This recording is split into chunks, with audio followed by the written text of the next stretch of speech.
जय Hind dear student. हम लोग इससे पहले का जो टॉपिक किए थे उस टॉपिक का नाम था डाइलेक्ट्रिक कांस्टेंट। और डाइलेक्ट्रिक कांस्टेंट में हमने एक चीज़ ये देखा था कि फैराडे सर ने क्या किया कि सेम पोटेंशियल की एक बैटरी ली और उससे एक हम क्या किया था कि कैपेसिटेंस को ऐड कर दिया था ऐसे। और यहाँ पर एयर आर वैक्यूम था, दोनों प्लेटों के बीच में एयर था। और फिर उन्होंने सेम मटेरियल की सेम पोटेंशियल की बैटरी के साथ और सेम कैपेसिटेंस या कैपेसिटेंस ऑफ द मटेरियल को कनेक्ट किया बस। बट उसमें किया क्या कि बीच में मटेरियल भर दिया, यानी कि कोई एक डाइलेक्ट्रिक मीडियम ले ली।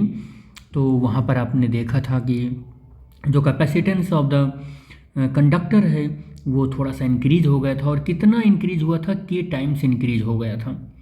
तो हमने आपसे कहा था कि ये जो के टाइम्स इंक्रीज हो रहा है एयर आर वैक्यूम के रिस्पेक्ट में कैपेसिटी किसी मीडियम की जो इंक्रीज हो रहा है, ये इसी के मेजरमेंट को कि how many times increase the capacitance of the material with respect to the air or vacuum, इसी को डाइलेक्ट्रिक कांस्टेंट कहते हैं और के से रिप्रेजेंट करते हैं। तो ये लेक्चर वहाँ पर लेक्चर नंबर 3 में यहाँ तक हमने कर लिया था और ये यहीं पर डाइलेक्ट्रिक कांस्टेंट की बात ख़त्म हो गई थी। लेकिन एक चीज़ दिमाग में ये चलना चाहिए कि फैराडे सर का ये जो एक्सपेरिमेंट है कि बी वोल्ट की बैटरी यहाँ भी लगाई, वी वोल्ट की बैटरी यहाँ भी लगाई, सेम कैपेसिटेंस लिया, बट केवल यहाँ पर डाई इलेक्ट्रिक कॉन्स्टेंट इंसर्ट कर देने से प्लेटों के बीच में इसकी कैपेसिटेंस ऑफ द मटेरियल बढ़ जाता है। तो क्यों बढ़ जाता है, इस लेक्चर में हम लोग यही देखने की कोशिश करेंगे कि किसी मटेरियल का डाइलेक्ट्रिक इंसर्ट करने से कैपेसिटी क्यों बढ़ जाती है। देखो वही हेडिंग भी है कि reason for the increase of the capacitance due to the dielectric medium. Dielectric medium को मतलब इंसर्ट करने पर प्लेटों के बीच में उसकी कैसे कैपेसिटी बढ़ जाती है ये हमें देखना है। तो सपोज कर लेते हैं कि we have a plate, suppose कर लेते हैं कि अपने पास 2 प्लेट हैं और कुछ इस तरीके से मैं उनको बना रहा हूँ कि सपोज कर लेते हैं ये अपने पास 2 प्लेटें हैं, ये 2 प्लेट हैं। एक प्लेट ये है जिसका नाम मैं ए रख रहा हूँ और एक प्लेट और है और जिसको मैं बी नाम दूंगा। क्या नाम दूंगा? बी। ठीक है, तो अपने पास 2 प्लेटें हैं। ठीक है, और इन प्लेट पर मैंने प्लस क्यू चार्ज दे रखी है जो कि यूनिफॉर्मली इस पूरे प्लेट पर डिस्ट्रीब्यूटेड है। यूनिफॉर्मली इस पूरे प्लेट पर कैसा है? डिस्ट्रीब्यूटेड है। और पॉजिटिव चार्ज दे रखी है तो पॉजिटिवली ये डिस्ट्रीब्यूटेड रहेंगे। और इस प्लेट पर मैंने क्यू चार्ज दे रखा है, इक्वल एंड अपोजिट नेचर में चार्ज हमने दे रखा है। तो ऐसा यहाँ पर चार्ज का नेचर होगा तो कुछ इस तरीके से ऐसे यहाँ पर ये चार्ज होंगे। ठीक है, तो ये चार्ज डिस्ट्रीब्यूटेड है। सपोज कर लेते हैं कि इन चार्जेस को देने से दोनों प्लेट पर जो इंटेंसिटी ऑफ इलेक्ट्रिक फील्ड है वो कुछ पॉजिटिव से नेगेटिव की ओर इस तरीके से होगा। This is the intensity of electric field.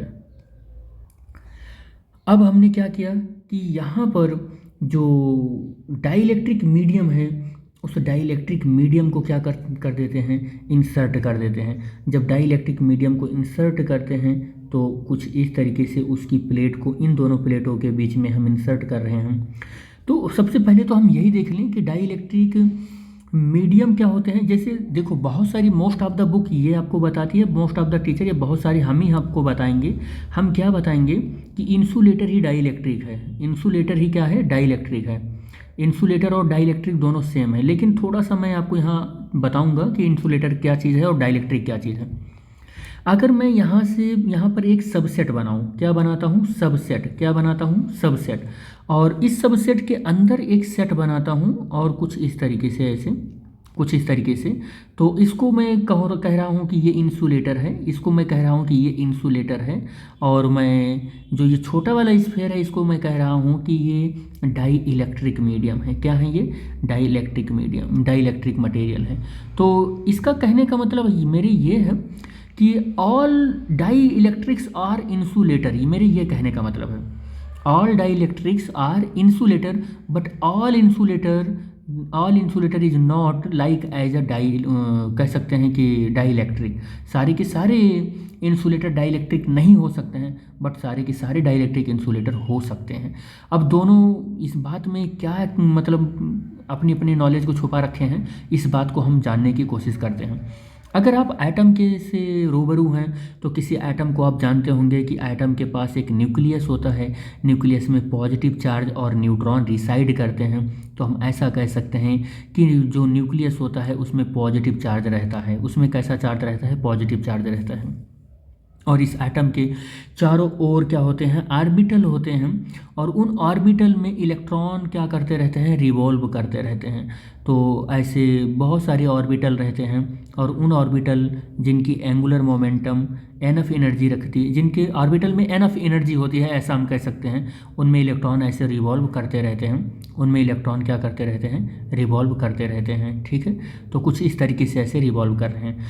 In orbital के सेंटर, इन ऑर्बिटल के सेंटर, ये ऑर्बिटल के सेंटर हैं, जो ये ऑर्बिटल है KLM, इनके सेंटर और इस न्यूक्लियस का सेंटर जिसमें प्रोटॉन रह रहा है, दोनों एक ही जगह पर कोइंसाइड हो गए हैं। दोनों एक ही जगह पर क्या हो गए हैं? कोइंसाइड हो गए हैं। अगर मैं यहाँ पर थर्मल एनर्जी दूँ, इलेक्ट्रिकल एनर्जी दूँ, या इलेक्ट्रिक फील्ड इस्टेब्लिश करूँ इस एटम के अलोंग, और कुछ भी कर लूँ, तो इस न्यूक्लियस का जो सेंटर है, न्यूक्लियस का जो सेंटर है वो मैं यहाँ पर दिखा रहा हूँ। जैसे न्यूक्लियस का जो सेंटर है मान लो यहाँ पर है, और ऑर्बिटल का जो सेंटर है, ऑर्बिटल का जो सेंटर है सपोज कर लेते हैं यहाँ कहीं पर है।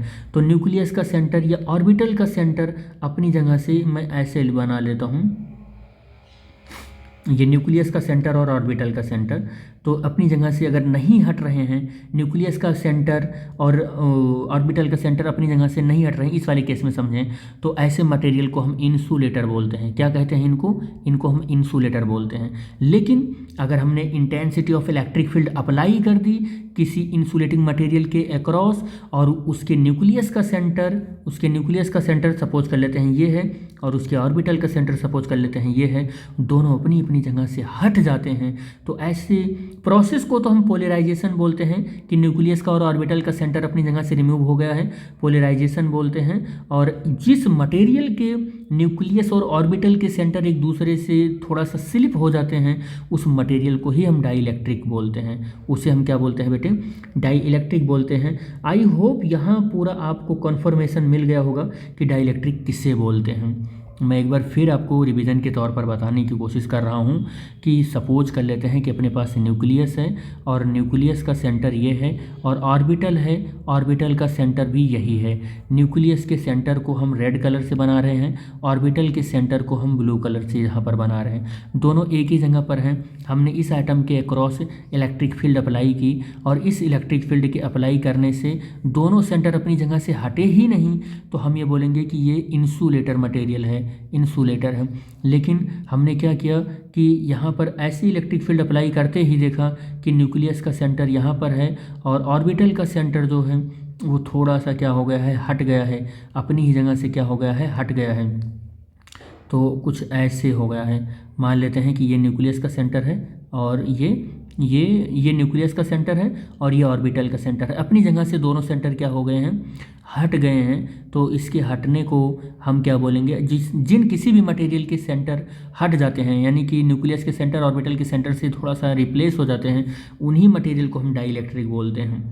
तो होगा क्या बेटे? इसी कॉन्सेप्ट को हमको समझना है, इसी कॉन्सेप्ट को हमको समझना है कि इलेक्ट्रॉन, देखो इलेक्ट्रॉन का सेंटर थोड़ा सा खिसक गया है, मतलब ऑर्बिटल का सेंटर थोड़ा सा खिसक गया है, यानी कि इलेक्ट्रॉन किसी एक साइड आ गए हैं, और जो पॉजिटिव चार्जेज हैं वो किसी एक साइड आ गए हैं, पॉजिटिव चार्जेज किसी एक साइड आ गए हैं। हमने इंटेंसिटी ऑफ इलेक्ट्रिक फील्ड जैसे ही अप्लाई की, जैसे ही हमने इंटेंसिटी ऑफ इलेक्ट्रिक फील्ड लगाई, तुरंत इलेक्ट्रॉन क्या होंगे? इंटेंसिटी ऑफ इलेक्ट्रिक फील्ड के अपोजिट डायरेक्शन में क्या करने लगेंगे? मूव करने लगेंगे। तो वो पोलराइज्ड होकर एक साइड में आ जाएंगे, और जो पॉजिटिव चार्ज होते हैं वो डायरेक्शन ऑफ इलेक्ट्रिक फील्ड की ओर चलते हैं, तो एक साइड होकर क्या हो जाएंगे? वो इलेक्ट्रिक फील्ड की डायरेक्शन में अलाइन हो जाएंगे। तो इस तरीके को हम इसको पोलराइजेशन बोलते हैं। तो ऐसे अगर मैंने कोई एक डाइलेक्ट्रिक मीडियम इंसर्ट कर दिया, अगर मैंने कोई एक डाइलेक्ट्रिक मीडियम इंसर्ट कर दिया, डाइलेक्ट्रिक मीडियम इंसर्ट कर दिया, तो इस डाइलेक्ट्रिक मीडियम को इंसर्ट करने से होगा क्या कि हर एक एटम इस डाइलेक्ट्रिक के अंदर जो होगा वो पॉजिटिव नेगेटिव ऐसे क्या कर लेगा, एक कह सकते हैं कि अपना बना लेगा हर एक एटम ऐसे positive negative positive negative, sorry यहाँ पर क्या हो जाएगा, जो इधर पॉजिटिव प्लेट है इधर नेगेटिव आ जाएंगे, इधर नेगेटिव आ जाएंगे, ये नेगेटिव आ जाएंगे, ये नेगेटिव मैं बना दे रहा हूँ, और इसके क्रॉस पॉजिटिव आ जाएंगे, ये पॉजिटिव आ जाएंगे, ऐसे पॉजिटिव आ जाएंगे। मैं थोड़ा सा टाइम लगेगा बनाने में इसको। तो कुछ इस तरीके से हर एक मैटर पोलराइज्ड हो जाएंगे, हर एक कह सकते हैं एटम पोलराइज्ड हो जाएंगे। उनके पॉजिटिव के यानी कि न्यूक्लियस का जो सेंटर होगा और उनके ऑर्बिटल का सेंटर होगा, कुछ इस तरीके से वो क्या हो जाएगा, वो सेपरेट हो जाएगा। तो हम यहाँ पर ऐसा बना सकते हैं कि हर एक एटम ऐसे पोलराइज्ड हो गया है, हर एक एटम ऐसे पोलराइज्ड हो गया, इस तरीके से पोलराइज्ड हो गया है, ऐसे पोलराइज्ड हो गया है। लेकिन जो एकदम एंड पर जो सरफेस होगा उधर पोलराइज्ड होकर जो हमारा एटम बचेगा वो किसी ऐसे बचेगा, मान लो इधर ऐसे पोलराइज्ड हो गया, हर एक को मैं पोलराइज्ड होकर ऐसे बना देता हूँ हर एक एटम का ये सिंबल, ऐसे ये उनका सेंटर न्यूक्लियस का और ऑर्बिटल का ऐसे डिफरेंट हो चुका है, वो मतलब हट चुका है, सेंटर न्यूक्लियस का और ऑर्बिटल का ऐसे हट चुका है। लेकिन हो क्या रहा है कि यहाँ पर जो लास्ट में एटम बचेगा उस एटम के नेगेटिव चार्ज यहाँ पर बचे रहेंगे, और इधर साइड में जो लास्ट एटम रहेगा उसके पॉजिटिव इधर बचे रहेंगे, उसके पॉजिटिव इधर बचे रहेंगे। वो हालांकि मटेरियल के अंदर ही रहेंगे, जगह नहीं होने की वजह से मैं थोड़ा सा बाहर हमारे चले जा रहे हैं, तो ऐसा मत सोचना कि वो मटेरियल से बाहर चार्ज चले आएंगे। मटेरियल के सरफेस पर जो चार्जेज हैं उनको मैं दिखा रहा हूँ ऐसे, ठीक है। लेकिन net charge of the dielectric आप देख लोगे तो वो न्यूट्रल ही होगा। Net charge of the dielectric आप देखोगे तो न्यूट्रल ही होगा। ये अब इधर का ये जो नेगेटिव है, जितने इधर नेगेटिव होंगे उतने इधर ये पॉजिटिव होंगे, तो नेट चार्ज तो डाइलेक्ट्रिक का न्यूट्रल ही होगा। तो एज ए इंसुलेटर ही बिहेव अभी भी कर रहा है, ठीक है। तो ये सारे मैं ऐसे बना ही देता हूँ कि इनके पॉजिटिव के सेंटर और इनके ऑर्बिटल के सेंटर दोनों एक दूसरे से क्या हो गए, थोड़ी सी दूर पर हट चुके हैं, ठीक है। तो ये नेगेटिव नेगेटिव और इधर positive positive positive positive positive, ठीक। तो हम ये देख रहे हैं कि अंदर जो है ये चार्जेज एक दूसरे से कंबाइन होकर सेंटर हट चुके हैं, तो इन ये न्यूट्रल तो हो गए हैं। लेकिन हम ये देख रहे हैं कि प्लेट के सबसे बाहरी सरफेस पर जो ये डाइलेक्ट्रिक इंसर्ट किया है इस पर नेगेटिव चार्ज आ गया है, और प्लेट के इस साइड में यहाँ पर थोड़ा सा गड़बड़ हुआ है बेटे। गड़बड़ क्या हुआ है मैं बता दूं आपको कि ये जो पॉजिटिव है ना इधर की ओर नेगेटिव चार्ज आएंगे, ठीक है, इधर नेगेटिव चार्ज आएंगे। तो थोड़ा सा यहाँ पर यही गड़बड़ हुआ है। कुछ इस तरीके से यहाँ पर चार्ज जो एटम होंगे वो पोलराइज्ड होंगे।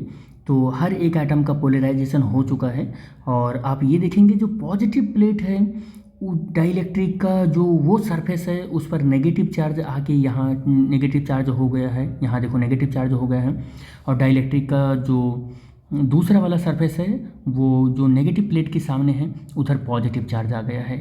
इसे हम बोलते हैं कि डाइलेक्ट्रिक पोलराइज्ड हो चुका है, यानी उसका एटम यहाँ पर इलेक्ट्रिक फील्ड लगाते ही जो नेगेटिव चार्ज थे यानी कि उसमें जो इलेक्ट्रॉन ऑर्बिटल में चल रहे थे वो इंटेंसिटी ऑफ इलेक्ट्रिक फील्ड की वजह से उनका सेंटर और जो सेंटर वो जो ऑर्बिट वो न्यूक्लियस था उसका सेंटर थोड़ा सा हट चुका है। तो आप ये देखेंगे यहाँ पर कि ये जो इंटेंसिटी ऑफ इलेक्ट्रिक फील्ड लगाया गया इस इलेक्ट्रिक फील्ड को हम एक्सटर्नल इलेक्ट्रिक फील्ड बोलते हैं, लेकिन डाइलेक्ट्रिक के अंदर इसकी वजह से हुआ क्या कि एटम पोलराइज्ड हुए और एटम पोलराइज्ड होकर इसके अंदर एक intensity of electric field generate हो गई, और इस इंटेंसिटी ऑफ इलेक्ट्रिक फील्ड को internal intensity of electric field कहते हैं। और ये जो internal intensity of electric field है इस एक्सटर्नल इलेक्ट्रिक फील्ड को क्या करेगा, अपोज करेगा। अब हम ये कहें कि net intensity of electric field of the system कितना हुआ, तो आप कहोगे कि ई एक्सटर्नल जो लगाया गया ई इंटरनल जो हमारा यहाँ पर क्या किया, अपोज कर दिया। यानी कि आपने जब एयर आर वैक्यूम में लगाया हुआ था, यानी कि जब कोई मीडियम यहाँ पर नहीं थी, तो ई नेट की जो इंटेंसिटी ऑफ इलेक्ट्रिक फील्ड थी वो जो थी वो एक्सटर्नल के बराबर ही थी। लेकिन अब आपको क्या मिल रहा है, जैसे ही डाइलेक्ट्रिक आपने इंसर्ट किया दोनों प्लेट के बीच में, आपको जो E net intensity of electric field मिल रही है वो एक्सटर्नल से कुछ कम मिल रहा है, बिकॉज ऑफ डाइलेक्ट्रिक इंसर्ट करने के बाद यहाँ इस डाइलेक्ट्रिक मीडियम में खुद ही एक क्या प्रोड्यूस हो गई है, intensity of electric field produce हो चुकी है, जो कि एक्सटर्नल इलेक्ट्रिक फील्ड को पहले से कुछ कम कर दे रही है। तो अब देखो आपने क्या कहा कि इंटेंसिटी ऑफ इलेक्ट्रिक फील्ड कुछ कम हो जा रहा है। जब इंटेंसिटी ऑफ इलेक्ट्रिक फील्ड कुछ कम हो जा रहा है और इंटेंसिटी ई नेट जो है वो क्या हो जा रहा है, पहले से कुछ कम हो जा रहा है। और अगर मैं कहूँ कि इन दोनों प्लेटों के बीच की डिस्टेंस स्मॉल डी है, दोनों प्लेटों के बीच स्मॉल डी है, और पोटेंशियल हमारा वी ए बी है, पोटेंशियल इनके बीच का कितना है, वी ए बी है, तो E इज इक्वल टू क्या हो जाएगा, तो E इज इक्वल टू होता है वी ए बी और बाई स्मॉल डी। अब आप कह रहे हो कि ये पोटेंशियल पहले से जब इंसर्ट कर दिया गया, जब क्या इंसर्ट कर दिया गया कि इंसर्ट कर दिया गया डाई इलेक्ट्रिक, ठीक है। तो जब डाई इलेक्ट्रिक इंसर्ट कर दिया गया तो ई नेट जो है वो ई एक्सटर्नल, जो ई एक्सटर्नल है उससे थोड़ा सा कम हुआ है, मतलब ई इंटरनल की वजह से थोड़ा सा कम हुआ है। इट मीन्स दैट अब हम निकालेंगे पोटेंशियल वी ए बी, तो पहले E net into small D होता, और अब अगर हम वी ए बी निकालें, अब सेम पोटेंशियल अगर निकालें तो हम ये देख रहे हैं कि ई एक्सटर्नल और माइनस ई इंटरनल और इनटू स्मॉल डी। पहले की इंटेंसिटी ऑफ इलेक्ट्रिक फील्ड जो थी ये इतनी थी, और अब इंटेंसिटी ऑफ इलेक्ट्रिक फील्ड इतनी कम आ रही है, इतनी क्या हो रही है, कम हो रही है। दैट्स वाई पोटेंशियल कम हो गया होगा, क्योंकि इंटेंसिटी ऑफ इलेक्ट्रिक फील्ड कम हो गया है। इसका मतलब अब फिर से उस प्लेट की पोटेंशियल को वी ए बी रखना है, वी ए बी क्या है, रखना है, तो हमको क्या करना पड़ेगा, फिर से उसको चार्ज देना पड़ेगा, फिर से उसको क्या करना पड़ेगा, चार्ज देना पड़ेगा। और आपको पता ही है कि चार्ज बढ़ा रहे हैं, तो हमें पता है कि चार्ज बढ़ाने से उस अच्छा ये तो पता ही होगा कि इंटेंसिटी ऑफ इलेक्ट्रिक फील्ड जो है वो रिड्यूस हो चुका है, और रिड्यूस हो चुका है तो पोटेंशियल भी रिड्यूस हो चुका है, और पोटेंशियल को फिर से अपनी उसी पोजीशन पर पहुंचाना है तो चार्ज देना पड़ेगा। और चार्ज देने से हमें एक चीज़ ये पता है कि कैपेसिटेंस ऑफ द कैपेसिटी या कैपेसिटर जो है वो इंक्रीज हो जाता है। तो ये स्टेटमेंट चाहो तो आप लिख सकते हो, क्या लिख सकते हो कि due to the presence of dielectric, या आप लिख सकते हो due to the presence of dielectric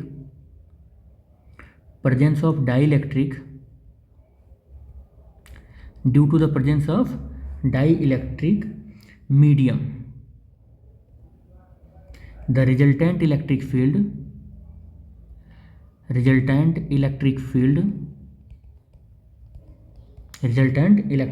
between plate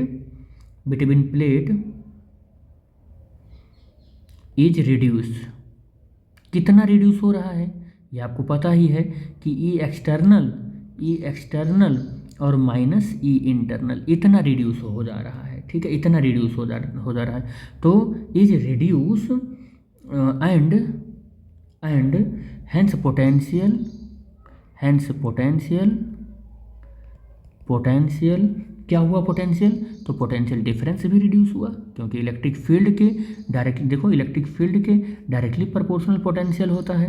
तो अगर इलेक्ट्रिक फील्ड रिड्यूस हुआ तो पोटेंशियल भी क्या हो जाएगा, रिड्यूस हो जाएगा। तो potential difference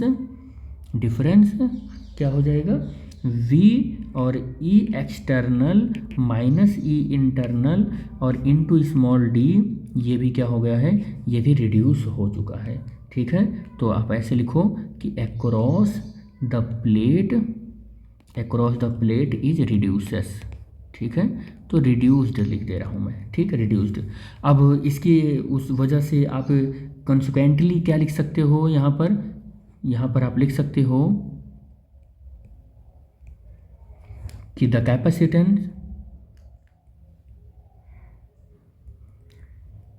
capacitance of capacitor C/Q/VAV। अब देखो हुआ क्या कि जब ये रिड्यूस हो गया है, इसके रिड्यूस होने की वजह से ये रिड्यूस हो गया, तो ये रिड्यूस हो गया, ये क्या हो गया है, रिड्यूस हो गया है। अब इसको ये रिड्यूस हो गया है और हमको इसको अपने पीक तक पहुंचाना है, तो और क्या बढ़ाना पड़ेगा, चार्ज और बढ़ाना पड़ेगा। जब चार्ज और बढ़ाना पड़ेगा तो अपने आप ही कैपेसिटेंस ऑफ द मटेरियल क्या हो जाएगा, इंक्रीज हो जाएगा। तो ये क्या हो जाएगा, इंक्रीज हो जाएगा, क्या हो जाएगा, ये इंक्रीज हो जाएगा। आप ऐसे लिख सकते हो, ठीक है, इंक्रीज्ड।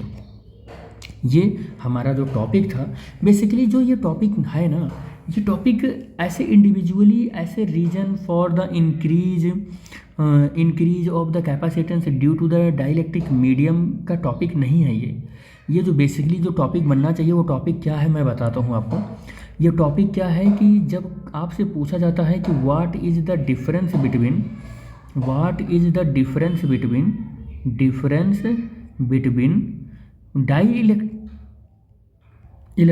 डाइलेक्ट्रिक एंड इंसुलेटर, तब का ये टॉपिक है।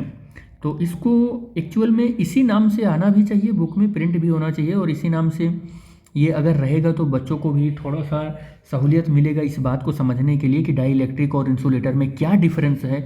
बेसिकली तो ऐसे लिखा रहता है कि डाइलेक्ट्रिक और इंसुलेटर सेम चीज़ें हैं, लेकिन बच्चों को ये पता तो चल जाएगा कि हाँ मेनली ये डिफरेंस है। तो इस हेडिंग को पढ़ाने का मेरे मतलब आप समझ गए होंगे कि ये बताना था कि इंसुलेटर में और डाइलेक्ट्रिक में डिफरेंस क्या होता है। तो उसकी डिफरेंस की वजह से ही चार्ज किसी मटेरियल का जो किसी दो प्लेटों के बीच में ये मटेरियल इंसर्ट कर देते हैं तो चार्ज का अमाउंट बढ़ जाता है, इसी की वजह से डाइलेक्ट्रिक मीडियम की वजह से। और डाइलेक्ट्रिक मीडियम करता क्या है, हमने आपको ये बता दिया कि इनमें क्या होता है।